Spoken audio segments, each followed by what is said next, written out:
Bonjour ou bonsoir, j'espère que vous allez bien.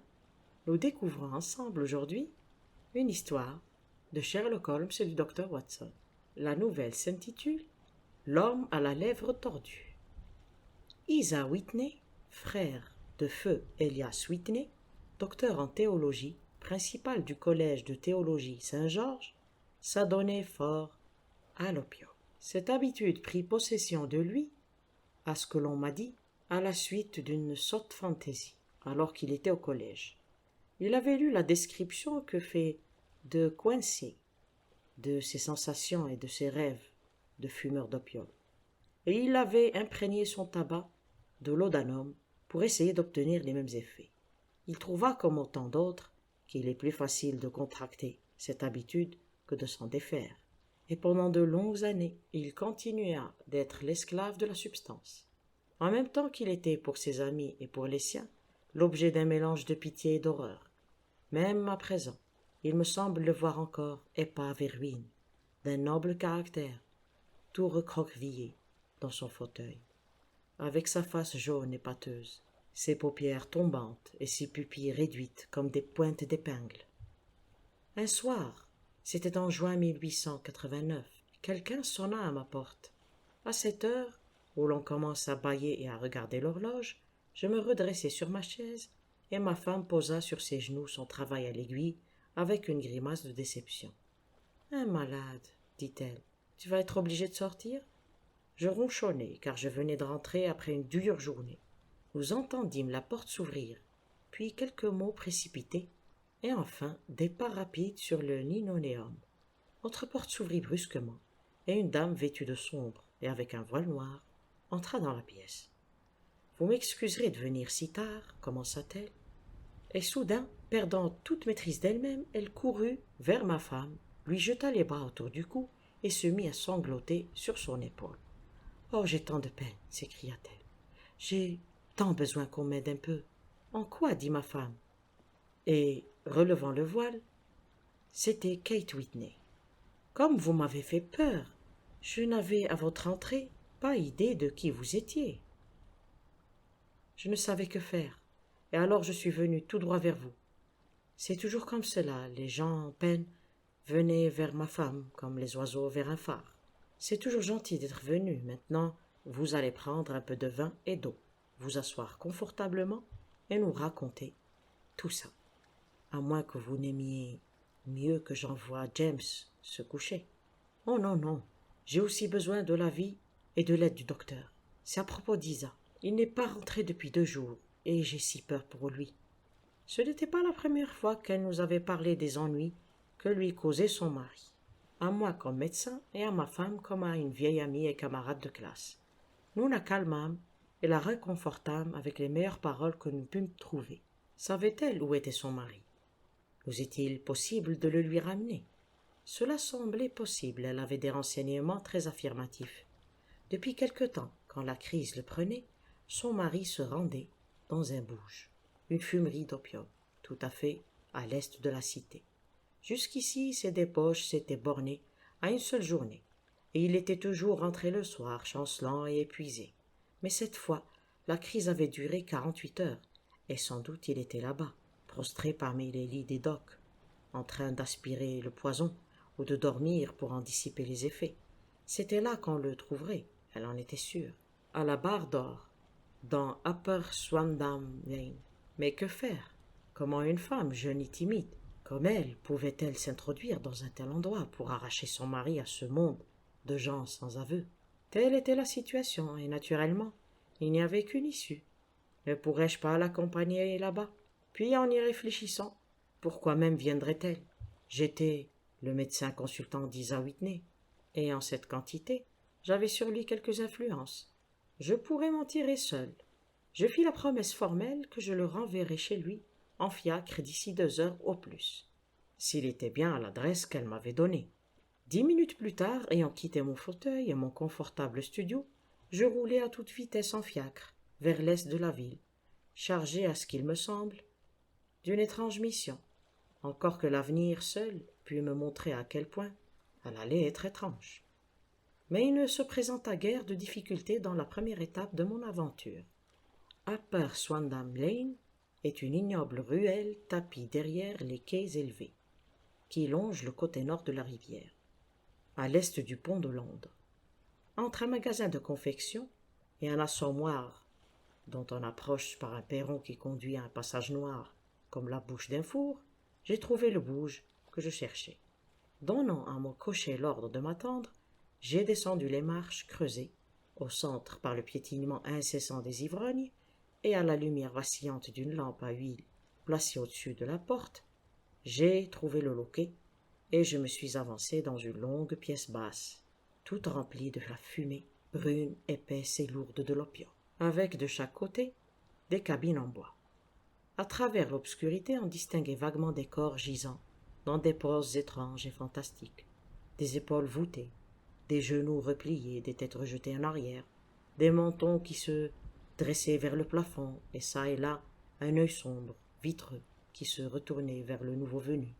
De ces ombres noires scintillaient de petits cercles de lumière rouge, tantôt brillants, tantôt pâlissants, suivant que le poison brûlait avec plus ou moins de force, dans les fourneaux des pipes métalliques. La plupart de ces têtes restaient sans rien dire. Quelques-uns marmottaient pour eux-mêmes, et d'autres s'entretenaient d'une voix, basse, étrange et monocorde, émettant par saccades des propos qui soudain se perdaient dans le silence. Chacun, en fait, mâchonnait ses propres pensées, et ne faisant guère attention aux paroles de son voisin. Tout au bout se trouvait un petit brasier de charbon de bois, à côté duquel était assis sur un trépied de bois un vieillard grand et mince, dont la mâchoire reposait sur ses poings et les coudes sur ses genoux. Fixement, il regardait le feu. À mon entrée, un domestique malais, au teint jaunâtre, s'était précipité vers moi, avec une pipe et la substance nécessaire, tout en désignant d'un geste une cabine vide. « Merci, dis-je, je ne viens pas pour rester.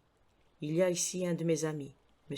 Isa Whitney, et je désire lui parler. » Je perçus un mouvement, j'entendis une exclamation à ma droite, et en tendant les yeux, dans l'obscurité, je vis Whitney pâle, hagard, qui me regardait fixement. « Mon Dieu, c'est Watson, dit-il. » Il était dans un lamentable état de réaction. Tous ses nerfs tremblaient. « Dites, Watson, quelle heure est-il ? » ?»« Bientôt 11 heures. »« De quel jour ? » ?»« Vendredi 10 juin. »« Dieu du ciel, je croyais que nous étions mercredi. »« Mais nous sommes mercredi. Pourquoi voulez-vous me faire peur comme ça ?» Il laissa tomber son visage sur ses bras et se mit à sangloter d'une façon aiguë. « Je vous dis que c'est aujourd'hui vendredi. Votre femme vous attend depuis 2 jours. Vous devriez avoir honte. »« J'en ai honte aussi, mais vous vous trompez, Watson, car il n'y a que quelques heures que je suis ici. 3 pipes, 4 pipes. Je ne sais plus combien, mais je rentrerai avec vous, Watson. Je ne voudrais pas faire peur à Kate, pauvre petite Kate. Donnez-moi la main. Avez-vous un fiacre ? » ?»« Oui, j'en ai un qui attend. »« Alors je le prendrai. Mais je dois sans doute quelque chose. » »« Demandez ce que je dois, Watson. Je ne suis pas en train du tout. Je ne puis rien faire. » Je m'avançai dans les 3 passages qui couraient entre les 2 rangées de dormeurs, et tout en retenant mon souffle pour me préserver des ignobles vapeurs de la substance. Je cherchai de ci, de là, le tenancier. Comme je passais près de l'homme grand et mince qui était assis près du brasier, je me sentis soudain tiré par le pan de mon habit et une voix murmura tout bas. « Passez votre chemin, puis retournez-vous et regardez-moi. » Les mots frappèrent tout à fait distinctement dans mon oreille. Je baissai les yeux. Ces paroles ne pouvaient venir que de l'individu qui était à côté de moi, et pourtant il était toujours assis, aussi absorbé que jamais, très mince, très ridé, courbé par la vieillesse, et une pipe à opium se balançait entre ses genoux, comme tombée de ses doigts par pure lassitude. J'avançai de 2 pas et me retournai. Il me fallut toute la maîtrise de moi-même pour ne pas pousser un cri d'étonnement. L'homme avait pivoté de telle sorte que personne d'autre que moi ne pouvait le voir. Ses vêtements s'étaient remplis, ses rides avaient disparu, ses yeux ternes avaient retrouvé leurs éclats, et c'était Sherlock Holmes qui, assis là près du feu, riait doucement de ma surprise. Il me fit signe de m'approcher de lui, et en même temps, tandis qu'il tournait, à demi son visage vers les autres, il redevenait l'être sénile et décrépit de tout à l'heure.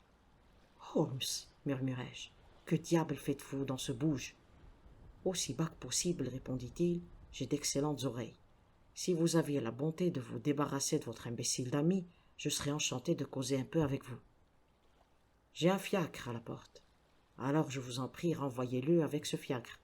Vous pouvez l'y mettre en toute sécurité, car il me semble trop flasque pour faire des bêtises. Je vous recommande aussi d'envoyer un mot par le cocher à votre femme pour lui dire que vous avez lié votre sort au mien. Si vous voulez bien m'attendre dehors, je vous rejoindrai dans 5 minutes. Il était difficile de répondre par un refus à n'importe quelle demande de Holmes, car elles étaient toujours très expressément formulées avec un air de profonde autorité.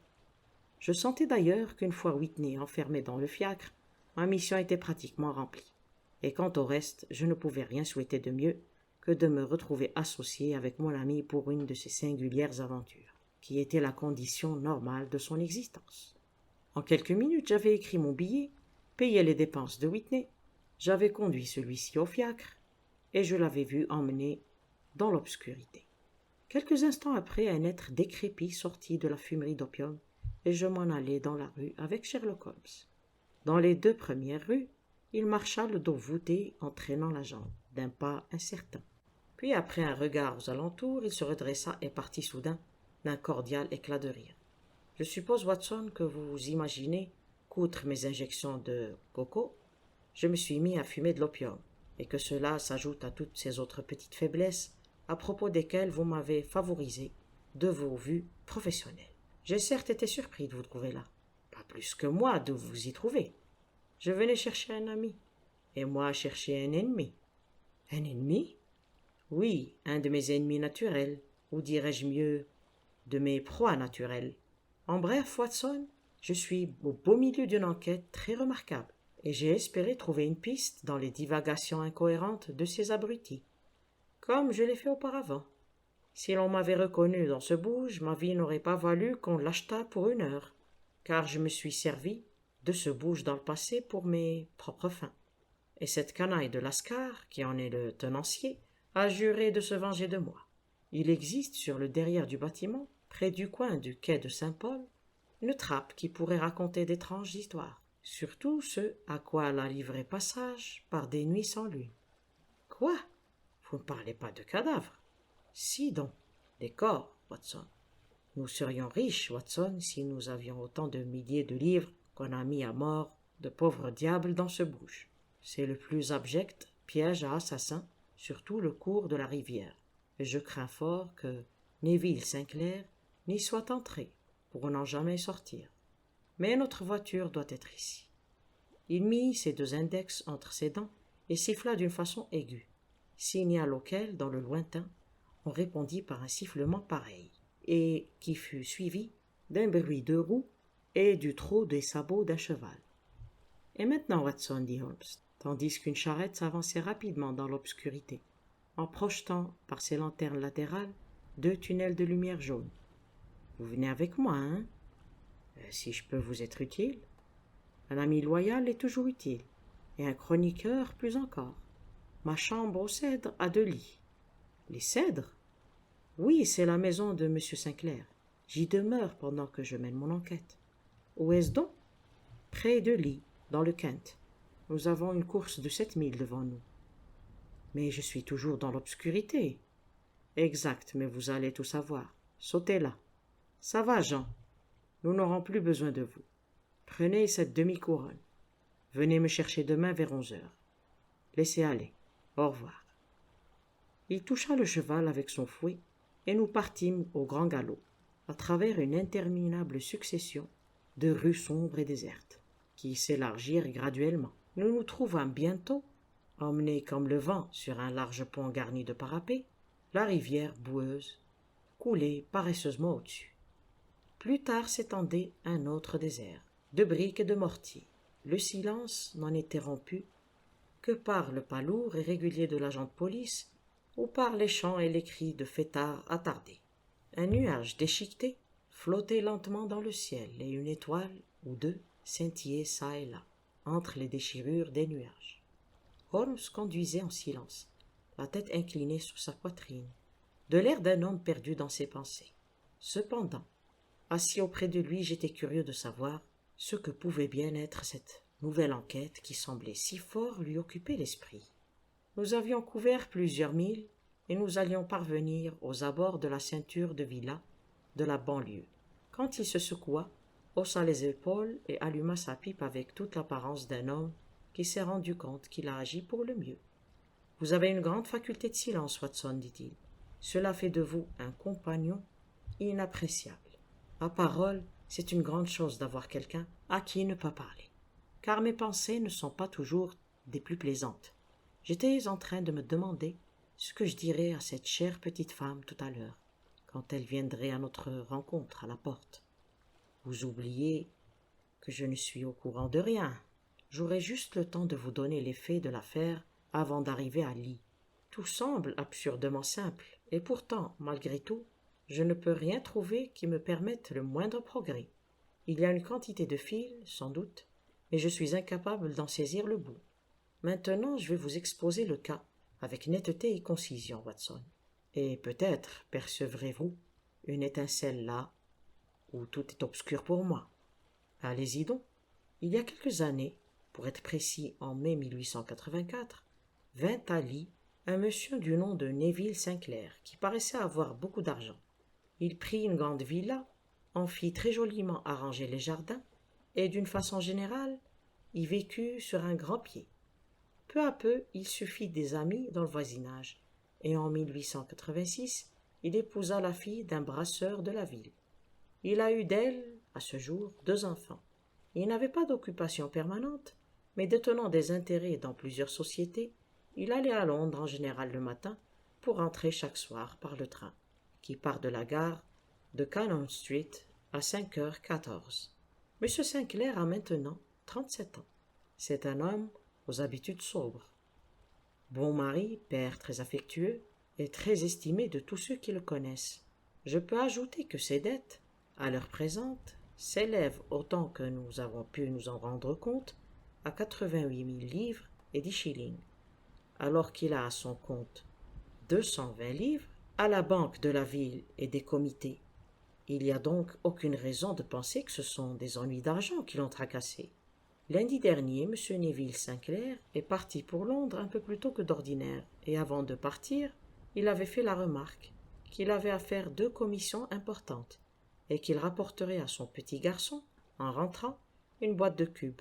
Or, par le plus grand des hasards, sa femme, ce même lundi, très peu de temps après son départ, reçut un télégramme l'informant qu'un petit paquet d'une très grande valeur qu'elle avait attendu était à sa disposition dans les bureaux de la compagnie de navigation d'Aberdeen.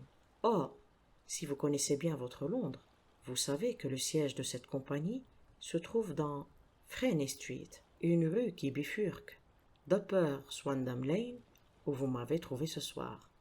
Madame Sinclair déjeuna, partit pour la cité, fit quelques achats et se dirigea vers le siège de la compagnie. Elle retira son paquet et à 4h30 exactement, elle se trouvait en train de remonter Swandam Lane pour retourner à la gare. M'avez-vous bien suivi jusqu'ici? C'est très clair. Si vous vous rappelez, il faisait très chaud lundi dernier. Madame Sinclair marchait lentement, regardait à droite et à gauche dans l'espoir de voir un fiacre, car elle n'aimait guère le voisinage où elle se trouvait. Tandis qu'elle allait ainsi dans Swandam Lane, elle entendit tout à coup une exclamation ou un cri perçant, et son sang se glaça à la vue de son mari qui la regardait et à ce qui lui sembla lui faisait des signes d'une fenêtre du second étage. La fenêtre était ouverte et elle vit distinctement son visage, qu'elle décrivit comme terriblement bouleversé.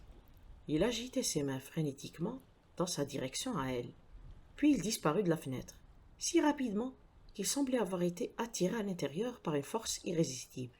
Une chose singulière qui tira l'œil de cette femme observatrice, ce fut que, bien que son mari fût vêtu de sombre comme le matin en partant, il n'avait ni col ni cravate.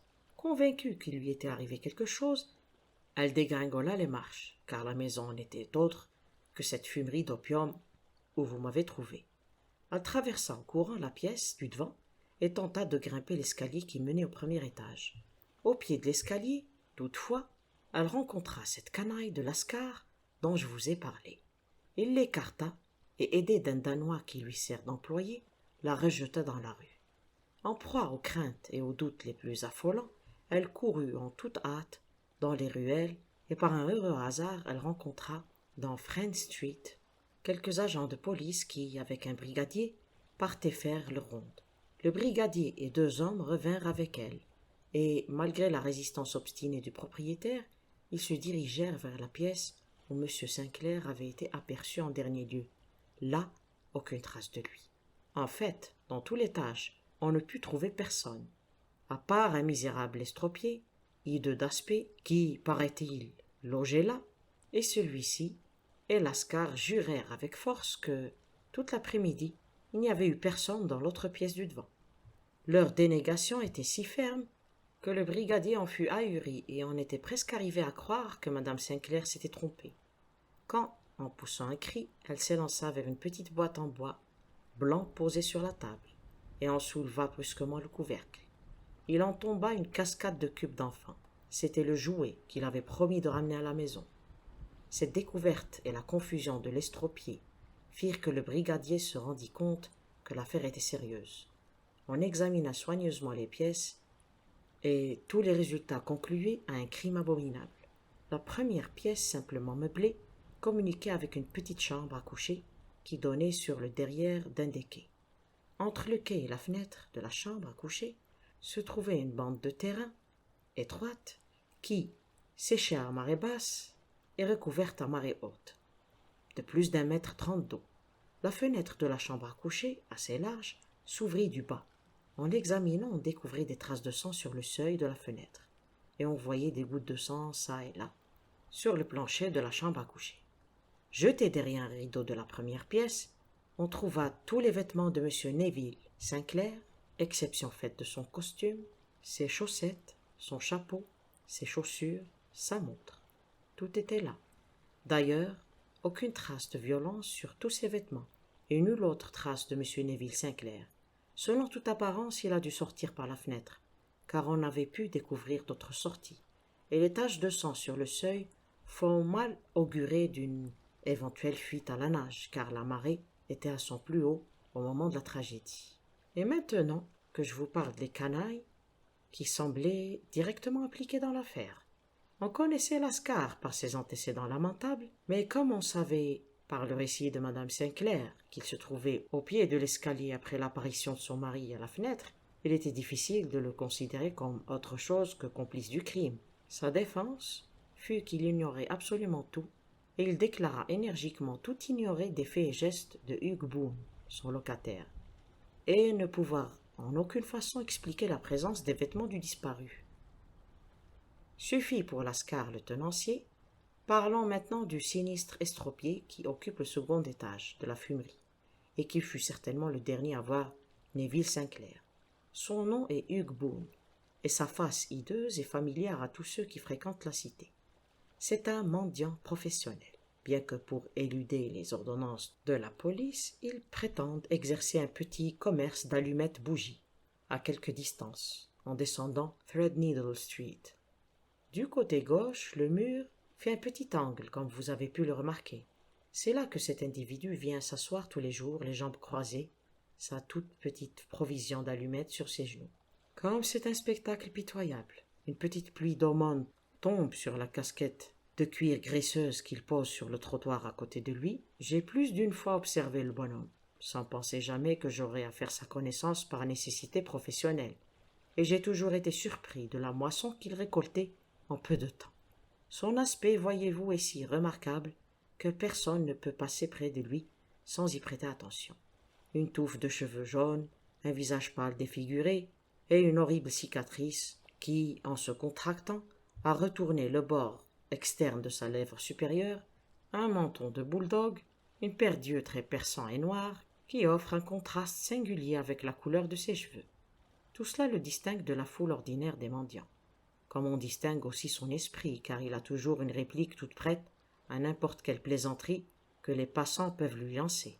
Tel est l'homme qui, nous venons de l'apprendre, est le locataire de la fumerie, et qui a été le dernier à voir le père de famille honorable que nous cherchons. Mais c'est un estropié, dis-je. Qu'aurait-il pu faire tout seul contre un homme dans la force de l'âge. C'est un estropie en ce sens qu'il boite, mais sous tous les autres rapports, il semble très fort et en bonne forme. Sûrement, Watson, votre expérience médicale vous dirait que la faiblesse d'un membre est souvent compensée par une force exceptionnelle des autres. Je vous en prie, continuez votre récit. Madame Neville Sinclair s'était évanouie à la vue des taches de sang sur la fenêtre, et la police l'accompagna jusque chez elle, en fiacre, puisque sa présence ne pouvait en aucune façon être utile à l'enquête. Le brigadier Barton, chargé de l'affaire, a examiné très soigneusement les lieux, mais sans rien trouver qui jetât quelque lumière sur l'affaire. On avait pourtant commis une faute en n'arrêtant pas Boone sur le champ, car cela lui laissa quelques minutes pendant lesquelles il put communiquer avec son ami Lascar. Toutefois, cette faute fut vite réparée et il fut appréhendé et fouillé sans qu'on trouvât la moindre chose qui puisse l'incriminer. Il y avait, c'est vrai, quelques traces de sang sur sa manche droite et sa chemise, mais il faut voir que son annulaire avait une coupure près de l'ongle, et il expliqua que le sang venait de là, et il ajouta qu'il s'était approché de la fenêtre peu auparavant et que sans doute les taches de sang que l'on avait relevées provenaient de la même source. Il proclama avec force qu'il n'avait jamais vu M. Neville Sinclair, et jura que la présence des vêtements de celui-ci dans sa chambre était un mystère pour lui, tout autant que pour la police. Quant à l'affirmation de Mme Sinclair, qu'elle avait bel et bien vu son mari à la fenêtre, il prétendit qu'elle devait ou bien être folle, ou bien avoir rêvé. On l'emmena au poste de police en dépit de ses bruyantes protestations, pendant que le brigadier demeurait sur les lieux, dans l'espoir que la marée descendante fournirait peut-être quelque nouvel indice. Ce fut ce qui se produisit, mais on ne trouva guère sur la rive boueuse ce qu'on avait craint d'y trouver. Ce fut le vêtement de Neville Sinclair et non Neville Sinclair lui-même qu'on trouva là, gisant à découvert, quand la marée se fut retirée. Et qu'imaginez-vous qu'il y avait dans les poches? Je ne saurais dire. Non, je ne crois pas que vous le devinerez. Toutes les poches étaient bourrées de gros et de petits sous, 421 gros sous et 270 petits sous. Rien d'étonnant que l'habit n'eût pas été emporté par la marée. Mais un corps humain, c'est une autre affaire. Il existe entre le quai et la maison un remous impétueux. Il parut assez vraisemblable que l'habit, ainsi lesté, fût resté là, alors que le corps, dépouillé, avait été aspiré par le remous et entraîné dans le fleuve. Mais vous me dites qu'on en avait trouvé tous les autres vêtements dans la chambre. Le corps aurait-il été vêtu de son seul costume? Non, monsieur, mais on pourrait expliquer les faits de manière assez spécieuse. Supposez que le dénommé Boone ait jeté Neville Sinclair par la fenêtre, et qu'il n'y ait pas eu un seul témoin pour le voir. Que fera-t-il alors? Naturellement, l'idée lui vint tout de suite qu'il faut se débarrasser des vêtements dénonciateurs. Alors il saisit le costume, et au moment de le jeter, il s'avise qu'il va flotter et ne coulera pas au fond. Il n'a que peu de temps devant lui, car il a entendu la bagarre en bas, quand la femme a tenté de monter de force.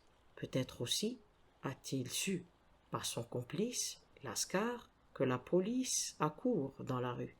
Il n'y a pas un moment à perdre. Il se précipite vers un magot caché, où se trouve accumulé le produit de sa mendicité, et il fourre toutes les pièces sur lesquelles il peut mettre les mains dans les poches du costume, pour être sûr qu'il coulera. Il le lance au dehors, et il en aurait fait autant des autres vêtements s'il n'avait entendu en bas des pas précipités. Mais il n'a eu le temps que de fermer la fenêtre quand la police a fait son apparition. Tout cela semble plausible. Eh bien, faute de mieux, ce sera l'hypothèse sur laquelle nous travaillerons. Boone, je vous l'ai dit, a été arrêté et emmené au poste. Mais on n'a pas pu prouver qu'on n'ait jamais eu auparavant quoi que ce soit à lui reprocher. Depuis des années, on le connaissait comme un mendiant de profession, et sa vie semblait avoir toujours été tranquille et inoffensive. Voilà où en sont les choses, à l'heure présente, et toutes les questions qu'il s'agit de résoudre, ce que Sinclair faisait dans le bouge, ce qui lui est arrivé quand il était là, et quel rôle a joué Boone dans sa disparition. Toutes ces questions sont aussi loin que jamais d'être résolues. J'avoue que je ne peux, dans ma carrière, me rappeler aucun cas qui, au premier abord, sembla si simple, et qui cependant présenta tant de difficultés. Pendant que Sherlock Holmes avait relaté cette singulière suite d'événements, nous avions traversé à toute vitesse la banlieue de la grande ville. Nous avions laissé derrière nous les dernières maisons disséminées çà et là, et nous roulions bruyamment le long d'une route campagnarde bordée d'une haie de chaque côté. Sur la fin du récit, cependant, nous traversions 2 villages, aux maisons éparses et dont quelques lumières éclairaient encore les fenêtres. Nous sommes maintenant à la lisière de Lee, dit mon compagnon, et dans notre brève course, 3 comtés anglais. Partant du Middlesex, nous avons traversé un coin du Surrey et nous finissions dans le Kent. Voyez-vous cette lumière parmi les arbres? C'est la villa des Cèdres. Et auprès de cette lumière est assise une femme, dont les oreilles anxieuses ont déjà, je n'en doute point, perçu le bruit des sabots de notre cheval. Mais pourquoi ne menez-vous pas l'affaire de Baker Street? Parce qu'il y a de nombreuses recherches qu'il faut faire ici. Madame Sinclair a eu l'amabilité de mettre 2 pièces à ma disposition, et vous pouvez être assuré qu'elle ne saurait faire qu'un accueil cordial à mon ami et collègue. Cela me coûte fort de la rencontrer, Watson, alors que je n'apporte encore aucune nouvelle de son mari. Nous y voici. Oh là là, oh là! Nous nous étions arrêtés en face d'une grande villa, située au centre de la propriété. Un petit valet d'écurie accourut à la tête du cheval, et ayant sauté de la voiture, je remontai derrière Holmes la petite allée de gravier qui serpentait jusqu'à la maison. Comme nous approchions, la porte s'ouvrit brusquement, et une petite femme blonde parut dans l'entrée. Elle était vêtue d'une sorte de mousseline de soie légère, avec un soupçon de peluche rose au cou et aux poignets. Sa silhouette se détachait contre le flot de la lumière, une main sur la porte, l'autre à la moitié levée, dans son empressement. Le buste légèrement incliné, la tête et le visage tendus vers nous, les yeux anxieux, les lèvres entr'ouvertes. Tout son être semblait nous interroger. « Eh bien, s'écria-t-elle, eh bien. » Puis, en voyant que nous étions 2, elle poussa un cri d'espérance, mais celui-ci se changea en un gémissement, quand elle vit mon compagnon hocher la tête et hausser les épaules. « Pas de bonne nouvelle? »« Aucune. »« Pas de mauvaise non plus? »« Non. Dieu merci pour cela. Mais entrez, vous devez être fatigué, car la journée a été longue pour vous. Monsieur est mon ami, le docteur Watson. Il m'a été d'une aide vitale dans plusieurs affaires et un heureux hasard m'a permis de l'amener avec moi et de l'associer à cette enquête. Je suis enchantée de vous voir, dit-elle, en me serrant chaleureusement la main. Vous pardonnerez, j'en suis sûre, tout ce qui peut être défectueux dans notre organisation, quand vous réfléchirez au coup qui nous a frappés si brusquement. Chère madame, dis-je, je suis un vieux soldat, et même s'il n'en était pas ainsi, je peux très bien voir que vous n'avez pas besoin de vous excuser. Si je puis vous être utile, soit à vous, soit à mon ami, j'en serai en vérité très heureux. Maintenant, monsieur Sherlock Holmes, dit la dame pendant que nous entrions dans une salle à manger bien éclairée, sur la table de laquelle on avait préparé un souper froid, j'aimerais beaucoup vous poser 1 ou 2 questions très importantes et précises, auxquelles je vous prierai de faire une réponse également très précise. Certainement, madame. Ne vous occupez pas de ce que je ressens. Je ne suis pas hystérique et je ne m'évanouis point. Je désire simplement vous entendre exprimer votre opinion, mais votre opinion sincère. Sur quoi, madame? Tout au fond de votre cœur, croyez-vous que Neville soit vivant? La question parut embarrasser Sherlock Holmes. Franchement donc, debout sur le tapis du foyer, elle répéta les 2 mots, en regardant fixement Sherlock, renversé en arrière dans une bergère. Franchement donc, madame, je ne le crois pas. Vous pensez qu'il est mort? Je le pense. Assassiné? Je ne dis pas cela, mais peut-être. Et en quel jour est-il mort? Lundi. Alors peut-être, monsieur Holmes, aurez-vous la bonté de m'expliquer comment il se fait que j'ai aujourd'hui reçu cette lettre de lui. Sherlock Holmes bondit de son fauteuil comme s'il avait été galvanisé. « Quoi » rugit-il. « Oui, aujourd'hui. » Elle était debout et souriante, tenant en l'air un petit carré de papier. « Puis-je la voir » Certainement. Il lui prit le message avec fébrilité, et, l'aplatissant sur la table, il en approcha la lampe et l'examina très attentivement. J'avais quitté ma chaise et je regardais par-dessus son épaule. L'enveloppe était très grossière, elle portait le cachet de la poste de Gravesend, avec la date même, du jour ou plutôt de la veille, car il était déjà bien plus de minuit. Écriture bien lourde, murmura Holmes. Sûrement, ce n'est pas l'écriture de votre mari, madame. Non, mais le contenu est de son écriture. Je vois aussi que celui, quel qu'il soit, qui a écrit l'enveloppe a dû aller s'informer de l'adresse. Comment pouvez-vous dire cela? Le nom, vous le voyez, est écrit d'une encre parfaitement noire, qui a séché toute seule. Le reste est d'une couleur grisâtre, qui indique que l'on a employé un papier buvard. Si l'enveloppe avait été écrite tout d'un coup, puis passée au buvard, il n'y aurait point des mots d'un ton plus foncé. Cet homme a écrit le nom, et puis il y a eu un arrêt, une pause, avant d'écrire l'adresse, ce qui peut seulement signifier que l'adresse ne lui était pas familière. C'est une chose insignifiante, bien sûr, mais rien n'est plus important que les choses insignifiantes. Voyons la lettre, maintenant. Ah, on a joint quelque chose à la lettre. Oui, il y avait un anneau, son cachet. Et vous êtes sûr que c'est l'écriture de votre mari? Oui, une de ses écritures. Une? Son écriture, quand il est pressé, elle diffère beaucoup de son écriture ordinaire. Pourtant, je la reconnais bien. Holmes lut. Chérie, n'aie pas peur. Tout ira bien. Il y a une grosse erreur. Il faudra peut-être un certain temps pour la rectifier. Attends avec patience. Neville. Écrite avec un crayon sur la feuille de garde d'un livre in octavo, sans filigrane, a été mise à la poste aujourd'hui, à Gravesend, par quelqu'un qui avait le pouce sale. Ah, et la gomme de la fermeture a été léchée, ou je me trompe beaucoup, par une personne qui avait chiqué. Et vous n'avez, madame, aucun doute que ce soit bien l'écriture de votre mari? Pas le moindre doute. C'est Neville qui a écrit ces mots-là. Et ils ont été mis à la poste de Gravesend aujourd'hui. Eh bien, madame Sinclair, les nuages s'éclaircissent, bien que je ne me risquerai pas à dire que le danger soit passé. Mais il doit être vivant, monsieur Holmes. À moins que ce soit là un faux très habile, pour nous lancer dans une fausse piste. La bague, après tout, ne prouve rien. On peut la lui avoir prise. Non, non, c'est bien absolument bien son écriture. D'accord. Pourtant, ce billet a pu être écrit lundi et mis à la poste aujourd'hui seulement.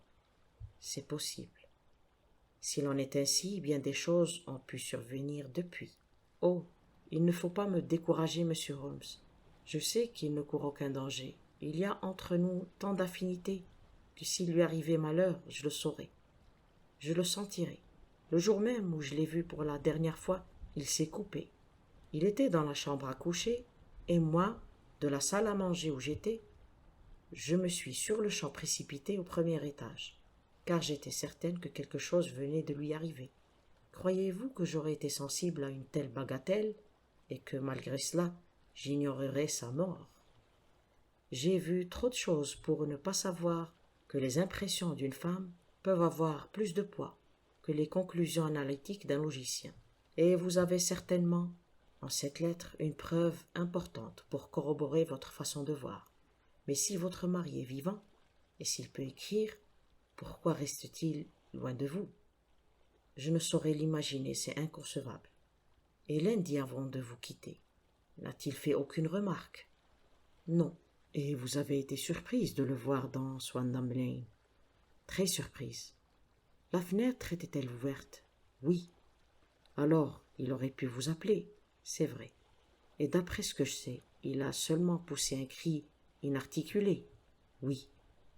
C'était, pensiez-vous, un appel au secours? Oui, il a agité les mains. Mais ce pouvait être un cri de surprise, l'étonnement, en vous voyant de façon inattendue, a pu lui faire jeter les bras en l'air. C'est possible. Et vous avez pensé qu'on le tirait en arrière. Il a disparu si brusquement. Il a pu faire un bond en arrière. Et vous n'avez vu personne d'autre dans la pièce? Non, mais cet homme horrible a avoué qu'il y était. Et Lascar était au pied de l'escalier. Exactement. Votre mari, autant que vous avez pu voir, portait ses vêtements ordinaires, à l'exception de son col ou de sa cravate. J'ai vu nettement sa gorge nue. Avait-il jamais parlé de Swandam Lane? Jamais. Vous avait-il jamais laissé percevoir, à certains signes, qu'il avait fumé de l'opium? Jamais. Merci, Madame Sinclair. Ce sont là les points principaux sur lesquels je désirais être absolument renseigné. Nous allons maintenant souper légèrement et nous nous retirerons car nous aurons peut-être demain une journée très occupée. On avait mis à notre disposition une grande et confortable chambre à 2 lits, et je fus rapidement entre mes draps, car je me sentais fatigué après cette nuit d'aventure. Sherlock Holmes, cependant, était un homme qui, quand il avait en tête un problème à résoudre, passait des jours et même des semaines sans repos, à tourner et retourner son problème, à réarranger les faits, à les considérer sous tous les points de vue, jusqu'à ce qu'il en eût complètement pris la mesure, ou qu'il se fût convaincu que ces données étaient insuffisantes. Pour moi, il fut bientôt évident qu'il se préparait en vue d'une veillée qui durerait toute la nuit. Il enleva son habit et son gilet, endossa une ample robe de chambre bleue, puis erra dans la pièce pour rassembler les oreillers du lit, et les coussins du canapé, et ceux des fauteuils. Il en construisit une sorte de divan oriental sur lequel il se percha, les jambes croisées, avec devant lui un paquet de tabac ordinaire et une boîte d'allumettes. Dans la vague lumière de la lampe, je le voyais là, assis, avec une vieille pipe de bruyère, entre les dents, les yeux perdus, attachés à un coin du plafond, la fumée bleue montant au-dessus de lui, et la lumière mettant en relief ses traits acquillants. Tel il était silencieux et immobile quand je m'endormis. Tel je le retrouvai quand un cri subit m'éveilla. Le soleil d'été brillait dans notre chambre. Sherlock Holmes avait toujours sa pipe entre les dents. La fumée montait toujours en volute et la chambre était pleine d'un intense brouillard de tabac. Et il ne restait d'ailleurs plus rien du paquet de tabac que j'avais vu la veille. « Réveillé, Watson ?» demanda-t-il. « Oui. » « Dispo pour une course matinale ?»« Certainement. »« Alors habillez-vous. Personne ne bouge encore, mais je sais où se couche le garçon d'écurie, et nous aurons bientôt la voiture. » Ce disant, il riait sous cape. Ses yeux pétillaient, et il avait l'air d'un homme totalement différent du sombre penseur de la veille. Tout en m'habillant, j'ai regardé ma montre. Il n'y avait rien de surprenant que personne ne bougeât. Il était 4h25. J'avais à peine fini que Holmes revenait et m'annonçait que le garçon était en train d'atteler. « Je vais mettre à l'épreuve une de mes théories, dit-il, en enfilant ses chaussures. Je crois, Watson, que vous êtes en ce moment en présence d'un des plus parfaits imbéciles de l'Europe. Je mérite un coup de pied qui m'enverrait à tous les diables. Mais je crois que je tiens maintenant la clé de l'affaire. »« Et où est-elle » demandai-je en souriant. « Dans la salle de bain. »« Vraiment, je ne plaisante pas, continua-t-il, devant mon air d'incrédulité. J'en viens et je l'ai prise. Elle est là, dans mon sac de voyage. Venez, mon cher, et nous verrons si elle va dans la serrure. » Nous sommes descendus aussi doucement que possible, et nous sommes sortis dans l'éclatant soleil du matin. Le cheval de la carriole était sur la route, avec à la tête de la bête un garçon d'écurie à moitié habillé. Nous avons sauté en voiture et à toute vitesse nous avons pris le chemin de Londres. Quelques charrettes seulement, chargées de légumes pour la capitale, s'avançaient sur la route, mais les villas qui la bordent de chaque côté étaient silencieuses et mortes comme celles d'une ville de rêve.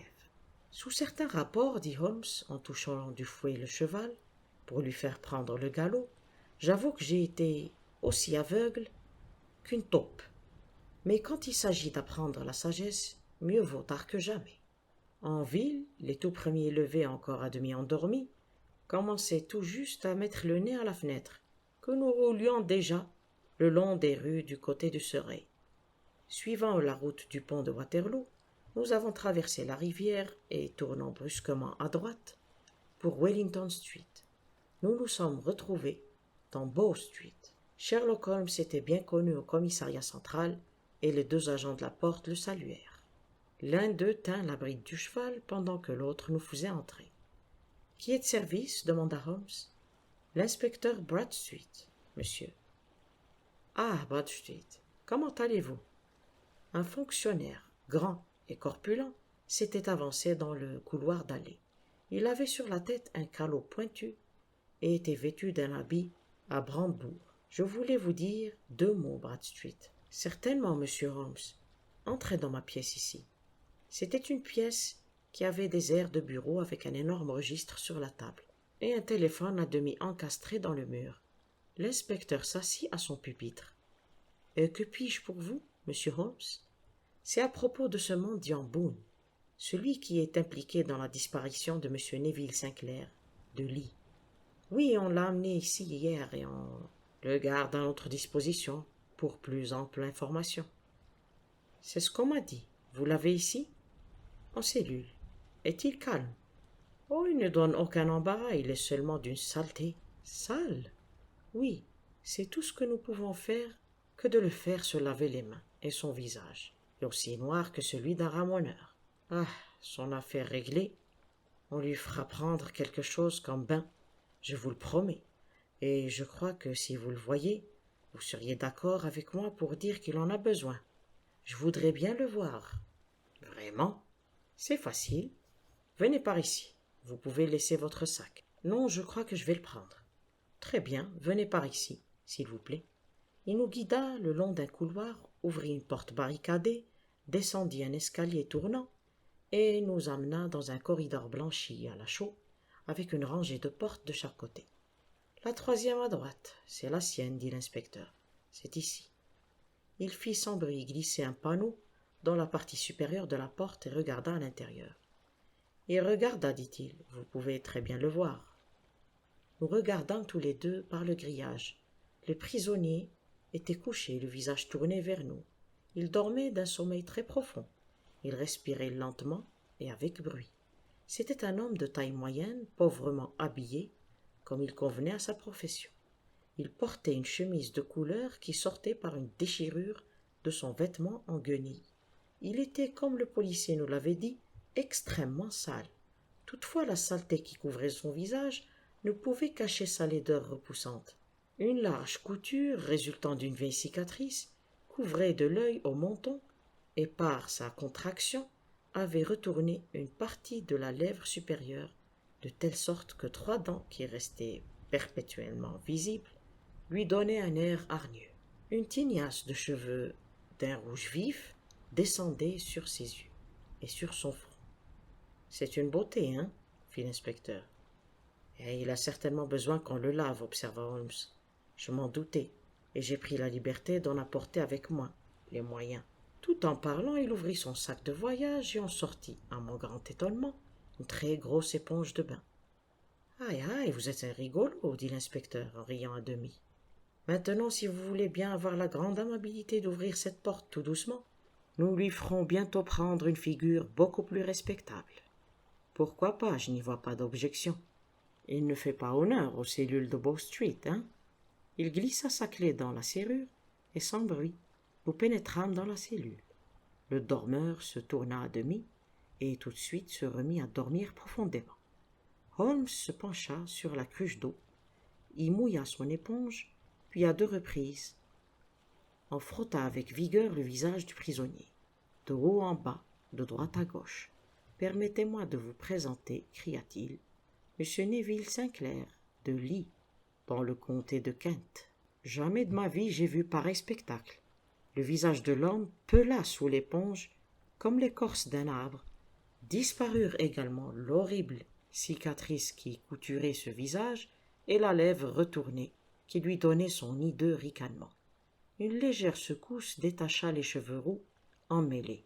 Et assis devant nous, dans son lit, il ne resta plus qu'un homme pâle, au visage morose et à l'air distingué, qui se frottait les yeux et regardait autour de lui, abasourdi et encore endormi. Puis, se rendant tout à fait compte qu'il était démasqué, il poussa un cri perçant et se rejeta sur le lit, le visage contre l'oreiller. « Bon Dieu !» s'écria l'inspecteur. « En effet, c'est bien le disparu. Je le reconnais par sa photo. » Le prisonnier se retourna avec l'air insouciant d'un homme qui s'abandonne à son destin. D'accord, dit-il, mais je vous en prie, de quoi m'accuse-t-on?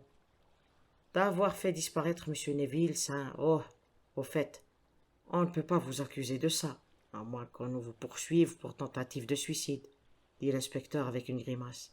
Eh bien, il y a 27 ans que je suis dans la police, mais ça, en vérité, ça décroche la timbale.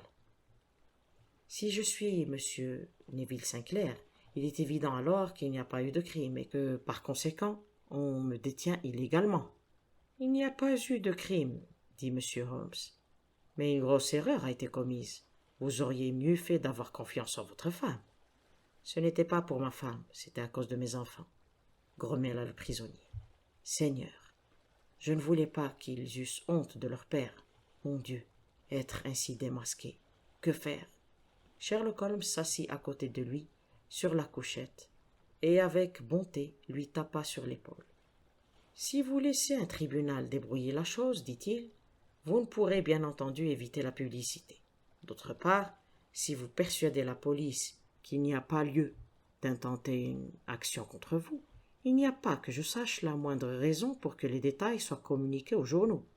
L'inspecteur Bradstreet, j'en suis sûr, prendrait note de tout ce que vous pourriez nous dire et le soumettrait aux autorités compétentes. En ce cas, votre affaire n'irait jamais devant un tribunal. Dieu vous bénisse, s'écria le prisonnier avec véhémence. J'aurais enduré la prison, et davantage, la pendaison même, plutôt que de laisser mon misérable secret devenir une tare familiale aux yeux de mes enfants. Vous serez les premiers à connaître mon histoire. Mon père était maître à l'école de Chesterfield, où j'ai reçu une excellente éducation. J'ai voyagé dans ma jeunesse, j'ai fait du théâtre, et finalement, je suis devenu reporter dans un journal du soir de Londres.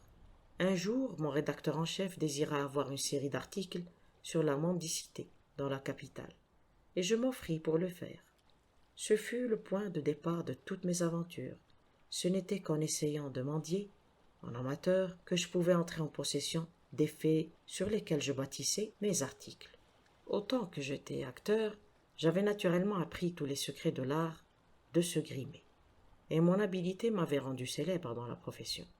Je me peignis donc le visage, et pour me rendre aussi pitoyable que possible, je me fis une belle cicatrice, tout en immobilisant un des côtés de ma lèvre, retroussée au moyen d'une petite bande de taffetas couleur de chair. Et puis, avec une perruque rousse et des vêtements de circonstance, je me suis installé dans le coin le plus fréquenté de la cité, avec l'air de vendre des allumettes, mais en fait en demandant la charité. Pendant 7 heures, j'exerçais mon métier, et quand je rentrai le soir chez moi, je découvris à ma grande surprise que je n'avais pas reçu moins de 25 shillings et 4 pence. J'écrivis mes articles et je ne pensais plus guère à cette aventure, quand un peu plus tard, après avoir endossé une traite pour un ami, je reçus une assignation d'avoir à payer 35 livres. Je ne savais que faire, ni où me procurer l'argent, quand une idée me vint. J'ai demandé un délai de 15 jours à mon créancier et un congé à mon journal, et j'ai passé ce temps à mendier dans la cité, déguisé comme vous le savez. En 10 jours, j'avais l'argent et la dette était payée. Vous pouvez imaginer qu'il était dur de se remettre à un travail fatigant pour 2 livres par semaine, quand je savais que je pouvais gagner autant en une seule journée, rien qu'en me barbouillant la face avec un peu de couleur, et en demeurant tranquillement assis à côté de ma casquette posée par terre. Il y eut un long débat entre mon orgueil et l'argent. Mais les livres l'emportèrent en fin de compte. Je renonçai au reportage, et jour après jour, dans le coin que j'avais choisi d'emblée, je m'assis, inspirant la pitié par mon lugubre visage, et remplissant mes poches de sous. Un seul homme connaissait mon secret, c'était le tenancier du bouge, où je logeais dans Swandam Lane. Je pouvais chaque matin en sortir sous l'aspect d'un mendiant crasseux, et, le soir, m'y transformer en un monsieur bien habillé. Cet individu, un certain Lascar, je le payais si largement pour sa chambre que je savais que mon secret ne risquait rien en sa possession. J'ai bientôt constaté que je mettais de côté des sommes considérables. Je ne prétends pas que n'importe quel mendiant dans des rues de Londres peut gagner 700 livres par an, et c'est là moins que ce que je me faisais en moyenne. Mais j'avais des avantages exceptionnels grâce à ma science du maquillage et aussi grâce à une facilité de répartie qui devint plus grande par l'habitude et qui fit de moi un type bien connu de la cité. Toute la journée, une pluie de sous, augmentée de piécettes d'argent, tombait sur moi, et c'était une bien mauvaise journée que celle où je ne recueillais pas mes 2 livres. À mesure que je devenais plus riche, je devenais plus ambitieux. Je pris une maison à la campagne, et un beau jour je me suis marié sans que personne soupçonnât mon véritable métier. Ma chère femme savait que j'étais occupé dans la cité, mais elle ne savait guère à quoi. Lundi dernier, j'avais fini ma journée et je m'habillais dans ma chambre au-dessus de la fumerie d'opium. Quand je regardai par la fenêtre, et je vis avec horreur et surprise que ma femme était là, dans la rue, les yeux en plein fixés sur moi. J'ai poussé un cri de surprise, j'ai levé les bras pour cacher mon visage, et me précipitant vers mon confident, Lascar, je l'ai supplié d'empêcher qui que ce fût de monter dans ma chambre. J'ai entendu en bas la voix de ma femme, mais je savais qu'elle ne pourrait pas monter. Rapidement, j'ai enlevé mes vêtements, j'ai endossé ceux du mendiant, et j'ai mis mes fards et ma perruque. Même les yeux d'une épouse ne pouvaient pas percer un déguisement aussi complet. Mais il me vint alors la pensée qu'on pourrait fouiller la pièce et que mes vêtements risquaient de me trahir. J'ai vivement ouvert la fenêtre, mouvement violent qui fit se rouvrir une petite coupure que je m'étais faite dans notre chambre à coucher ce matin-là. Là-dessus, j'ai saisi mon habit, qui était alourdi par les sous que je venais d'y mettre, en les déversant du sac de cuir dans lequel je fourrais mes gains. Je l'ai lancé par la fenêtre et il a disparu dans la Tamise. Les autres vêtements auraient suivi, mais à ce moment-là, les agents grimpaient l'escalier, 4 à 4, et quelques minutes plus tard, je constatai, ce qui me fit plutôt plaisir, je l'avoue, qu'au lieu d'identifier en moi M. Neville Sinclair, on m'arrêtait comme son assassin. Je ne crois pas qu'il y ait autre chose à vous expliquer, j'étais bien résolu à garder mon déguisement aussi longtemps que possible, ce qui explique ma répugnance à me laver. Sachant que ma femme serait en proie à une terrible anxiété, j'ai enlevé ma bague et je l'ai confiée à Lascar, à un moment où aucun agent ne me surveillait. J'ai griffonné en même temps quelques mots pour lui dire qu'il n'y avait aucune raison d'avoir peur. « Ce billet ne lui est parvenu qu'hier, dit Holmes. Grand Dieu, quelle semaine elle a dû passer !»« La police surveillait Lascar, dit l'inspecteur Bradstreet, et je comprends sans peine qu'il ait trouvé quelques difficultés à expédier cette lettre, sans qu'on le voie. Peut-être l'a-t-il passé à un de ses clients, un marin qui l'aura complètement oublié pendant quelques jours. »« C'est bien cela, dit Holmes, approuvant d'un signe de tête. Je n'en doute point. Mais vous n'avez donc jamais été poursuivi pour mendicité ? Que si, maintes fois. Mais qu'était-ce qu'une amende pour moi ? Il va pourtant falloir que ça cesse, dit Bradstreet, pour que la police consente à faire le silence sur cette affaire. Il faudra qu'il n'y ait plus de M. Boone. Je l'ai juré par le serment le plus solennel que puisse faire un homme. En ce cas, je crois que ça n'ira probablement pas plus loin. Mais si on vous y reprend, alors tout se saura. Pour sûr, monsieur Holmes, que nous vous sommes fort obligés d'avoir éclairci cette affaire. Je voudrais bien savoir comment vous obtenez ces résultats-là. J'ai obtenu celui-ci, dit mon ami en restant assis sur 5 coussins et en brûlant un paquet de tabac. Je crois, Watson, que si nous rentrons à Baker Street en voiture, nous y serons juste à temps pour le déjeuner. Fin. J'espère que cette étrange histoire vous a plu. Je vous prie encore de m'excuser pour ma voix, ça ne s'arrange pas encore. Et sur ce, je vous souhaite beaucoup de santé. On se retrouve très bientôt pour une nouvelle histoire. Au revoir et merci.